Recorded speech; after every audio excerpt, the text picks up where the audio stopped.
ndaje bi bala may dem ci solos ndaje bi damay wax ñan ñoo organiser ndaje bi ak li tax ñu organiser ko. ndaje bi tey jigéenu Thiès ñoo dajaloo jël initiative ne dañu koy organiser te ci organisation boobu man dama koy yëg comme ni ngeen koy yëge bi ñu koy def di ko commencer peut-être mu ngi toll ci weer man xawma ci woon dara ndax umpu leen ne depuis élection locale yi bii mooy sama première sortie ndax fu ñu ma invité sax damay yóbbante bii mooy sama première sortie publique donc li tax ma génn lu am solo la ndaje bu mel nii rek moo ma mënoon génnee te rëccuwuma ko di gërëm di sant ñëpp ñi nga xam ne jàpp nañ ci organisation bi ndax gis naa ne yombul woon ñu ngi réunion guddi ñu ngi réunion bëccëg pour xool naka la ñu mën a bégalee waa Thiès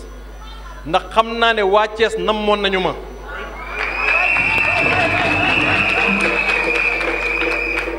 doon naa suivre actualité politique Thiès waaye du ma ne dafa soofoon waaye am na lu ci manqué woon li ci manqué dafa am nag li ko jur te dinaa ko wax ci sama biir speech donc ci njëlbeen damay nuyu ñi nga xam ne wuyu si nañu muy koñ yi nga xam ne jóge nañu Thiès yépp ñëw wuyu si fii tey ndax benn koñ ci commune Thiès Est manqué wul amul benn koñ bu fi manqué ñëpp gis naa leen li nekk ci biir salle bi ngeen gis waaye li nekk ci bitee ko ëpp may jéggalu di massawu ñi nga xam ne dañu nekk ci biti foofu laa waroon commencer ñu ngi bëgg a yegsi ci salle bi te mënuñu fi yegsi loolu ma leen ciy gërëm di leen ci sant di commencer ci nuyoo bi suñu kilifa yi nga xam ne def nañu déplacement bi ñuy suñuy kilifa ci wàll kilifteef waaye ci wàll aussi diine ma ciy jiital Thierno Mokhtar Tall bi nga xam ne tey jii moo fi représenté la famille omarienne waxtaan bi mu ci waxtaan aussi am na solo moom nag li ma liyee ak moom du kese mbokk deret mu ngi may fàttali léegi ne wax dëgg yàlla yàgg na daal la mën a wax man ak moom c'est des relations de complicité sama yeneen nijaay a ngi fi muy ñoom Muntaga Gassama ak Adama Si bi jóge ba Dakar ñoom mënuma leen a fay donc samay mbokk bu ñu jógee bàyyi seen soxla mënoon nañ ne rek affaire militantisme la nañ ko bàyyi ak waa Thiès waaye am na lu ñu wax lu am solo say mbokk boo xewlee lu mel nii ñu daal di ñëw day gën a dalal xel ñi nga àndal dañuy xam ne say mbokk jëppiwuñ la muy lu am solo ci man fale ka ma taxaw ci loolu am na yeneen mbokk yi nga xam ne maa ngi leen di seen ci biir salle bi ma leen di gërëm di leen sant di nuyu Khady Pouye nag da ngeen koy wax toujours Khady Pouye da ngeen di xam ne madame la maire la léegi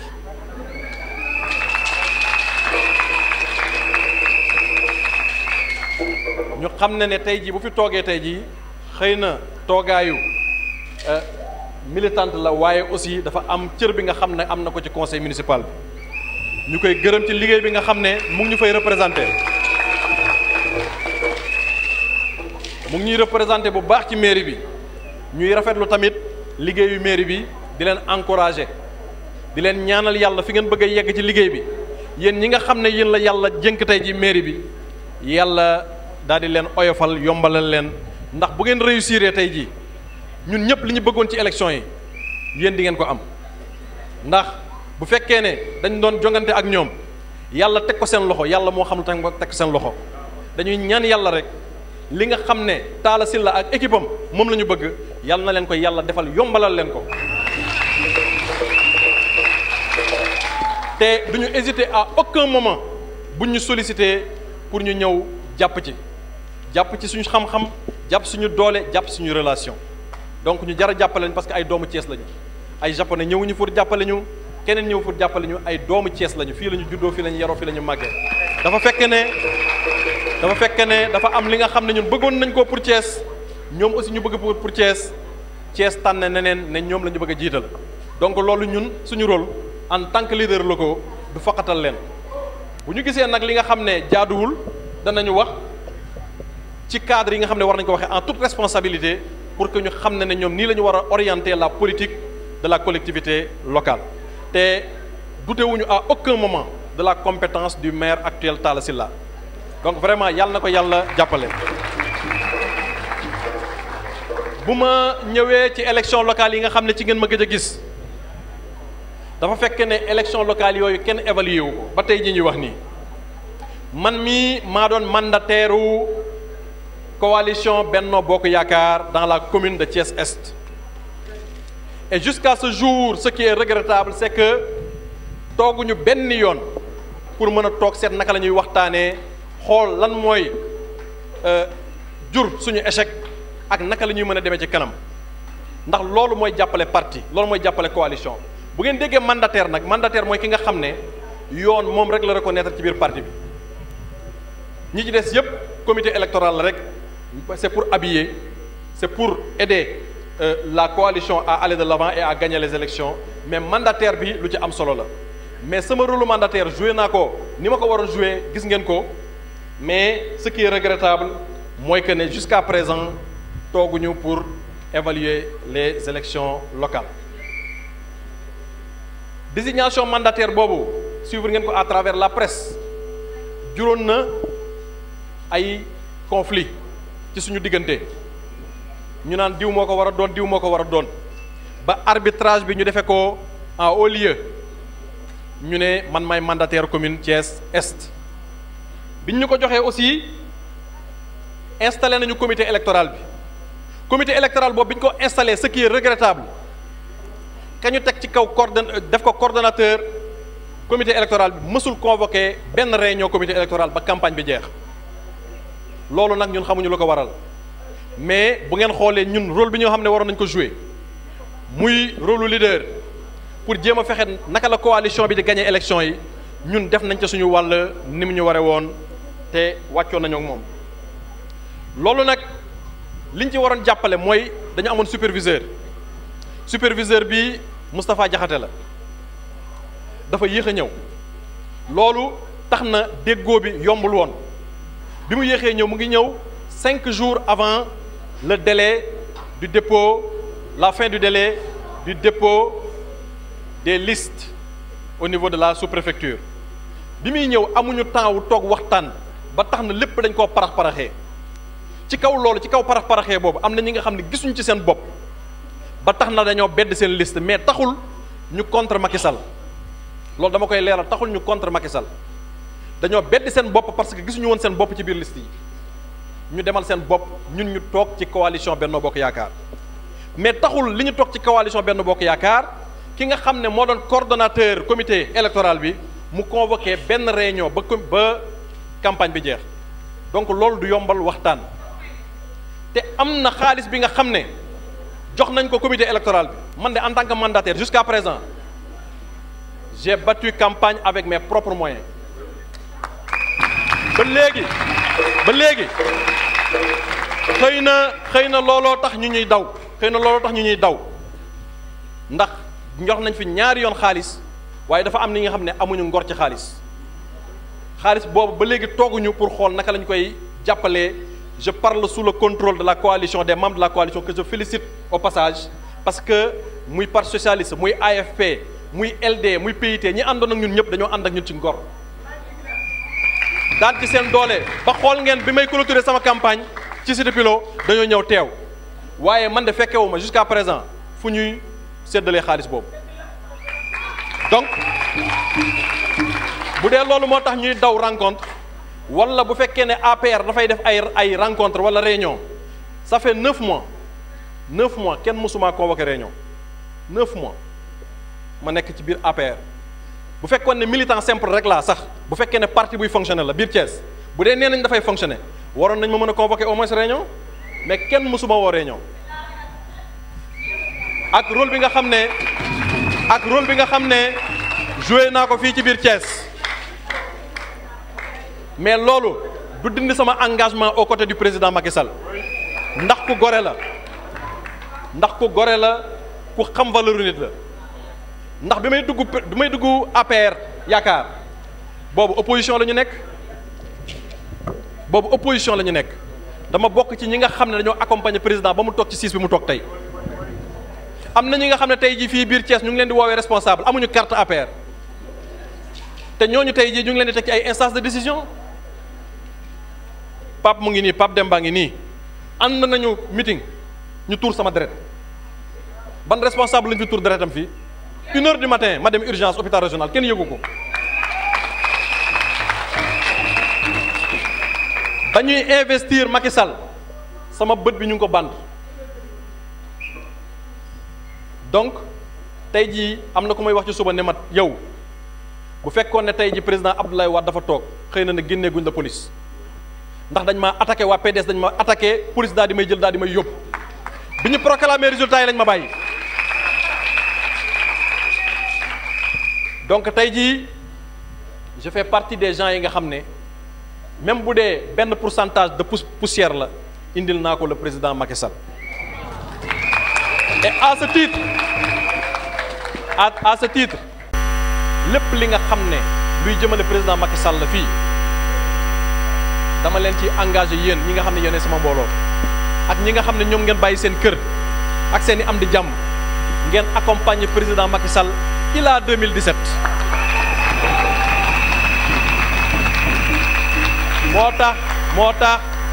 moo tax buñ ma convoqué APR danaa leen woo ci biir Alliance pour la République buñ ma ci woowul aussi danaa def ndaje yu mel nii woo leen ci biir Alliance pour la République ndax président Macky Sall jar na ko mérité na ko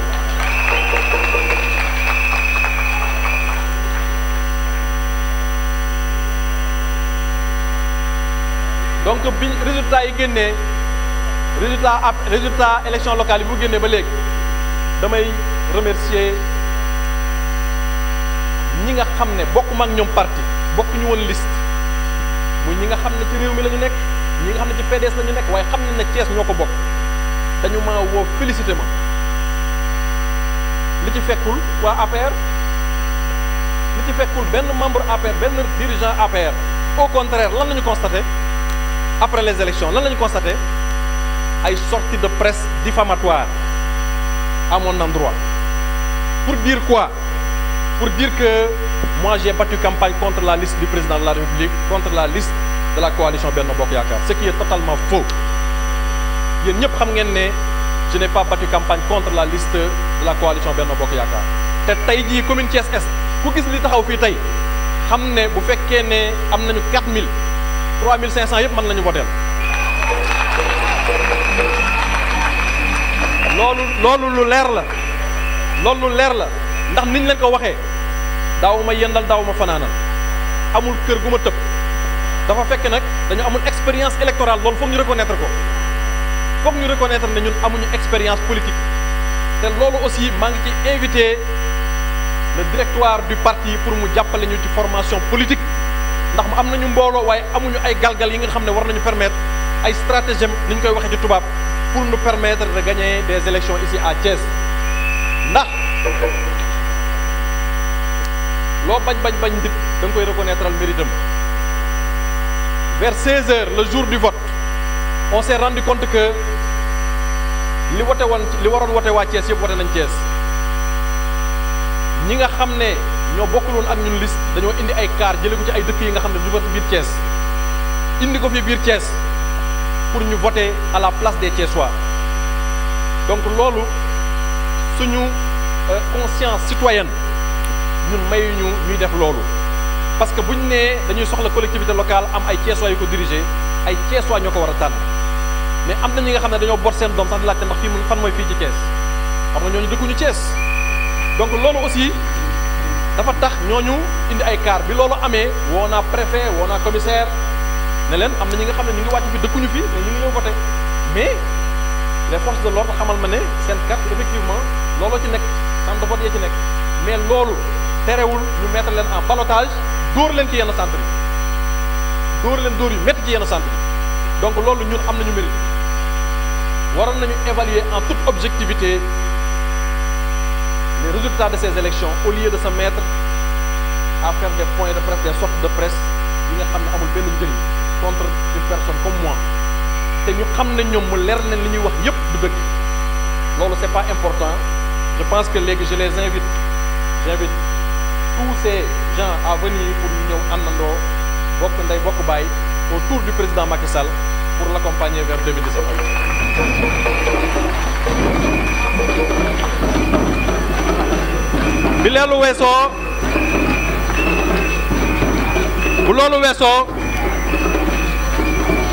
bu loolu weesoo damay wax rek ci madame le maire lu mu wax léegi financement bi mu ñëwee dañu ne financement dañ ma woo j'étais à Dakar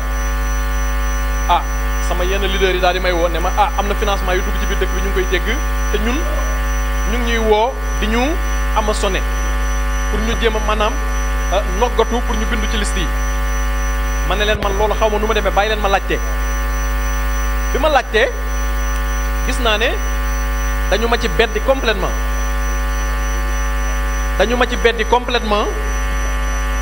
mais dañoo ñàkk xam ne man bi may commencé di financer ay femmes financement yooyu yegsiwul woon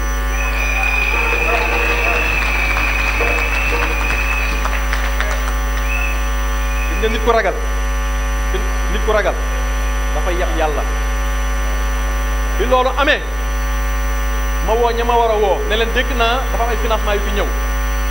li ma leen di xelal mooy bu leen ko yemale kese ci Alliance pour la République ndax comme financement état la ñu ne financement pour l'émergence la nañu woo Thiès yëpp képp ki nga xam ne am nga projet bu intéressant ñu daal di koy teg bu ñu def xàjj bu ñu def seen man loolu laa leen xel man leen nag damay naqal ndax woowu leen ma ñu ne yoruñu woon sama numéro loolu ma xam ne ne ay waxu picc la ndax fii Thiès am naa fi adresse Thiès boo duggee garage Thiès boo ma laajtee rek ñu war na ko jot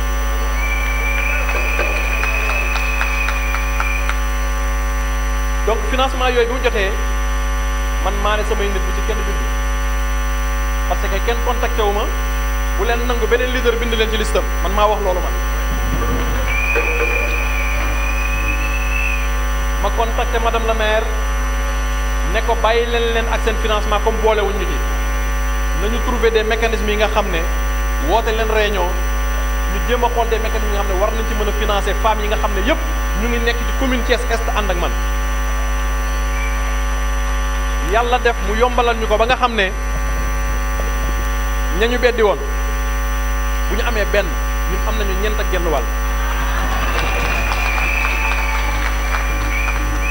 ñeent ak genn wàll donc loolu dañ koy sant yàlla kese lañ koy sante te bi ñu defee financement yi aussi dañ koy jàppale président Macky Sall pour l'émergence donc loolu lu jaroon leeral la pour wax leen ne rek mbir mi dafa xaw a doy waar may engagé également nit ñi ñu inscrire massivement ci liste électorale yi ndax loolu bokkoon na ci li taxoon ñu perdre élection yi passé boo gisee ñu perdre ko c'est parce que suñu stratégie baaxul woon mais jusqu'à présent ñi nga xam ne woote réunion ak séddoo xaalis ak séddoo mbubb lañ fi nekkee mais war nañu mën a installer au moins un représentant de l'APR au niveau de la commission d'inscription ba tax na yónnee naa foofu laajte naa amul kenn ku fa nekkal Alliance pour la République loolu ñaaw na bële passé man maa fa yabaloon sama gars yi di fa jaabante ñoom Sidi pour ñu mën a inscrire nit ñi pour ñu voter l'Alliance pour la République ngir yàlla may woo ñëpp pour ñu dem ñi waroon changer dëkkoon Dakar doon voter Dakar parce que dafay arriver des fois nit toog ba ci veille bi ne la man de sopp naa la bëgg naa la nag waaye wax dëgg yàlla sama carte mënul voter waaye yor naa carte d'identité wala yoruma carte d'électeur léegi lañ koy préparer bu ngeen ci amee problème bu ngeen jegee sama gaañi rek danañ leen yombalal nu ngeen di inscrire ci liste électorale yi te loolu c'est une recommandation forte du chef de l'État Macky Sall ñun nag suñu choix du benn du ñaar suñu choix président Macky Sall kese la buñ ñu xajalee ci parti bi président Macky Sall la buñ ñu xajalul ci parti bi président Macky Sall ndax man kenn jiitalu ma kenn jiital ma ne ma kaay dem jëli ci carte parti bi maa dawal sama oto ba gaare ne fan la ñu joxee carte parti ñu ne ma fii la ma tànn Macky Sall boobu ñuy wër fii yëpp xaw ma leen donc tey jii du parce que ñiy wër fii dafa am nu ñu may traité moo tax may beddeeku naan du ma ànd ak président Macky Sall taxuñu woon may ànd ak président Macky Sall donc pour réaffirmer mon engagement derrière le président Macky Sall, le président de l'Alliance pour la République. Maintenant réunion yu mel nii baax na trop waaye dama bëgg financement yi nga xam ne moom ngeen jot weer bu ne am na ñu ko commencé gaamoo am na ñi nga xam ne le 6 la am na ñi nga xam ne le 8 la am na ñi nga xam ne le 15 la depuis 9 mois même avant ces 9 mois là dañ ko doon def le fait que animé wuñu le parti taxul ñu toog dama engagé ku nekk fii boo delloo sa koñ financement bi ñu leen jox benn yoon ci weer bi ngeen dajaloo xool ñaata ngeen am ngeen di rembourser comme ni mu waree loolu mooy indi déwén incha allah financement bi gën a mën a yokk lépp li nga xam ne actualité ci parti bi la aussi ngeen waxtaane ko foofu ndax tout le temps dinaay bëgg peut-être di ñëw ci kenn du ma ko mën mais yéen bu ngeen di dajaloo rek autour d'une personne ci benn kër rek doy na sëkk ndax lii dafay mel ne ñun depuis 9 mois ñu ngi animé tout le temps loolu mooy wane ne également suñuy mbooloo démobilisé wul yéen nga fi ngeen nekkoon ba léegi te tey jii bu ñu defoon vote encore bu ma amul li ma amoon danaa am lu ko ëpp loolu leer na ma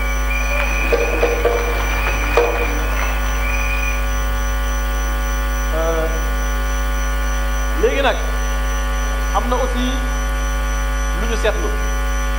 ñu ngi gis ay nit ñu ngi jóge Ndakaaru ñëw fii naan dañuy jàppale président Macky Sall ñu leen di nax fañ leen di nax ñuy rencontrer ay nit ñu naan leen non yéen a ko yor et cetera xamuñu Thiès ñun lu ñu mënul ci Thiès ñoom mënuñ ci genn wàll dama leen di ñaan rek pour la tranquillité du parti et pour la tranquillité des esprits ñu mën ñu bàyyee suñu dëkk ñun ñu gérer li ñuy gérer li may terminer mooy encore une fois Thiès suñu Thiès la man nag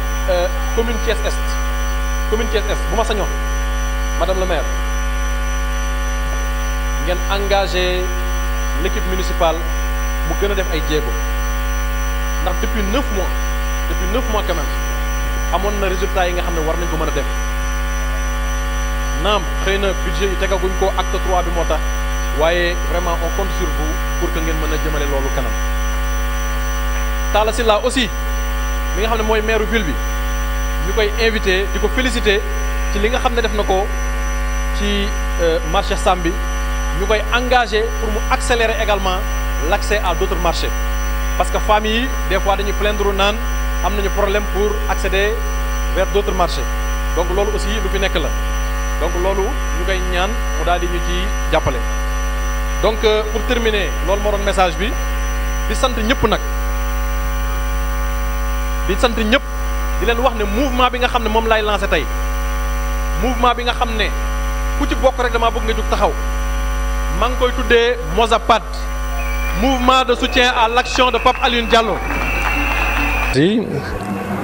Cette rencontre est une initiative des femmes qui sont derrière moi dans la commune de Thiès-Est,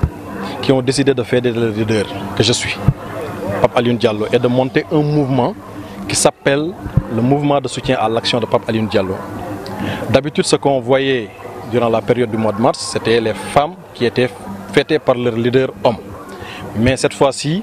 c'est véritablement les femmes du mouvement de soutien à l'action de Pape Alioune Diallo, la commune Thiès-Est, qui ont décidé de fêter leur homme, moi, Pape Alioune Diallo. Et j'en suis ravi, c'est une satisfaction immense que je ressens aujourd'hui à travers cette manifestation qui s'est déroulée ce soir. Vous l'avez dit, c'est regrettable qu'on n'a pas évalué depuis les élections locales. Oui, c'est un manquement assez grave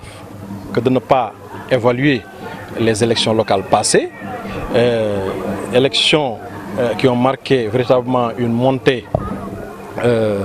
des voix de l'Alliance pour la République et de la coalition Benno Bokk Yakaar, que je félicite au passage.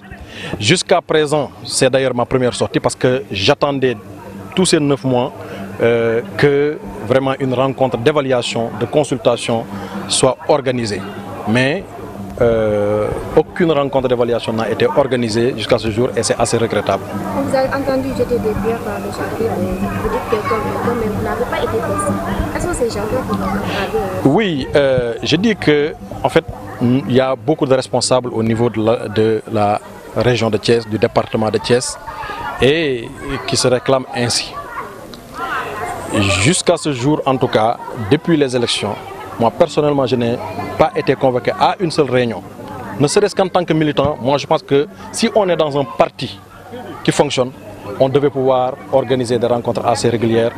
et ne pas isoler certaines personnes. Parce que vous avez pu vous en rendre compte, aujourd'hui je représente beaucoup de choses dans la commune Thiès-Est. Je suis la locomotive de Thiès-Est. Mais peut-être que ça ne plaît pas à certaines personnes que je sois la locomotive. Mais moi, je marque encore une fois à travers cette manifestation mon ancrage dans l'Alliance pour la République, dans laquelle moi je me suis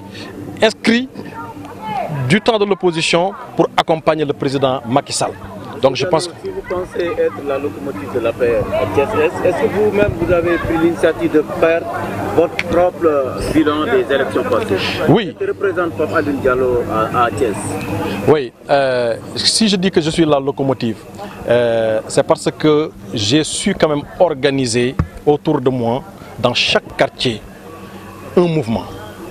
qui se reconnaît de l'Alliance pour la République. Ce qui n'est pas le cas pour les autres leaders qui ont attendu la période des élections pour se manifester en tant que leader. C'est pour cela que moi je dis que je suis la locomotive de la commune de Thiès-Est. Et donc attendre que les autres convoquent, parce qu'on avait un comité électoral. On avait un comité électoral qui était organisé et dans ce comité électoral, il y avait un coordonnateur. C'est ce coordonnateur qui est habilité aujourd'hui, à organiser une rencontre des différents leaders de la coalition Benno Bokk Yakaar. Mais jusqu'à ce jour, aucune rencontre n'a été convoquée. Vos perspectives d'ici 2017 ou quoi? Ma perspective, je n'ai qu'une seule perspective, c'est réélire le président Macky Sall au premier tour avec le mouvement de soutien à l'action de Pape Alioune Diallo. Qu'est-ce qui vous oppose entre Diallo et... Il n'y a aucune opposition. Pourquoi vous ne prononcez même pas son nom? Oui, parce qu'en fait, aujourd'hui, c'est une rencontre de la commune de Thiès-Est. C'est une rencontre des militants du mouvement de soutien à l'action de Pape Alioune Diallo. Je pense que si on parle de Thiès-Est, il y a d'autres leaders qui sont là et que je n'ai pas cité également. Voilà. Rien ne m'oppose à lui. Ce n'est pas un secret de polichinelle. Depuis le mois de juillet, vous n'êtes pas venu. Il n'y a pas eu un contact physique, encore moins téléphonique. Depuis le mois de juillet. Ça, c'est vous qui le dites. Vos relations avec le président Macky Sall? Nos relations sont des meilleures. En tout cas, moi je pense que, et pour tous les militants également, que je rassure, qu'ils peuvent compter sur l'accompagnement du président Macky Sall. En témoigne la déclaration de la dernière réunion du secrétariat exécutif national. Il engage en tout cas tous les responsables à massifier. Mais la seule massification aujourd'hui qu'on observe à Thiès, c'est que c'est une massification en interne. C'est des dirigeants de l'APR qui prennent des éléments des autres dirigeants de l'APR. Ça, ce n'est pas une massification, ça crée une opposition à Thiès. Massifier, c'est prendre d'autres militants ou bien des gens qui ne se sont jamais engagés en politique et des gens peut-être de Réumi, du PDS, etc. Ils sont là et ils sont demandeurs. Est-ce que vous l'avez fait vous? Ah oui, mais vous avez vu ce qu'il y a eu aujourd'hui dans cette salle-là et en dehors de la salle? Donc, oui, je viens de donner un financement de 10 millions aux dames qui sont du mouvement de soutien à l'action de Pape Alioune Diallo et on compte faire plus et on en avait fait déjà avant ce financement-là. Donc je pense que c'est une action qui est continue, qui n'est pas nouvelle et vraiment pour accompagner les femmes de la commune de Thiès-Est. Monsieur Diallo, demain, les responsables de la paix vont sonner le glas de l'unité. Est-ce que vous serez de la partie? Oui, ce gala de l'unité, j'en entends parler justement et c'est regrettable pour quelqu'un qui a eu à jouer les premiers rôles au niveau de l'Alliance pour la République, que je l'apprenne dans la presse ou dans la rue, c'est assez regrettable. Et je pense que le parti doit prendre ses responsabilités par rapport à Thiès. Cette politique d'isolation ne marchera pas. Parce que c'est moi qui peux apporter un plus à l'APR, mais pas peut-être l'APR pour moi.